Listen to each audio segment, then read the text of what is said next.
চুলায় আগুন নেই, কিন্তু গ্যাসের বিল আছে। লোডশেডিংয়ে অন্ধকারে ডুবে যাচ্ছে শহর, অথচ বিদ্যুতের দাম বাড়ছেই।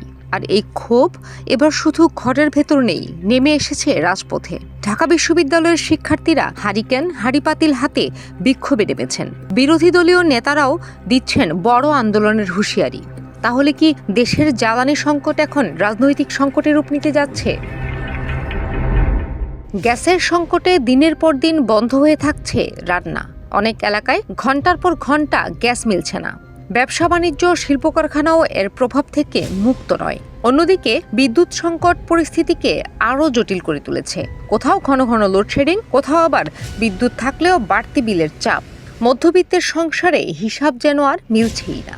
এই বাস্তবতার প্রতিবাদেই ঢাকা বিশ্ববিদ্যালয়ের শিক্ষার্থীরা হাতে নিয়েছেন হারিকেন, কেউ এনেছেন হাঁড়িপাতিল। এদিকে জাতীয় নাগরিক পার্টির আহ্বায়ক নাহিদ ইসলাম সরকারের প্রতি কঠোর হুঁশিয়ারি দিয়ে বলেছেন, জনগণের দুর্ভোগ অব্যাহত থাকলে পরিস্থিতি আরও উত্তপ্ত হবে। চলবে লাগাতার কর্মসূচি। বিএনপি সরকারকে ব্যর্থ হিসেবে আখ্যায়িত করছে বিরোধী দল।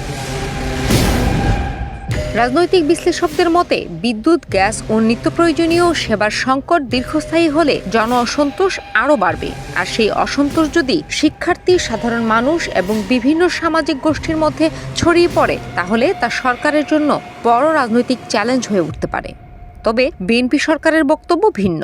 তাদের দাবি, বৈশ্বিক জ্বালানি বাজারের অস্থিরতা, আমদানি ব্যয় বৃদ্ধি এবং সরবরাহ সংক্রান্ত সমস্যার কারণেই এই পরিস্থিতি তৈরি হয়েছে।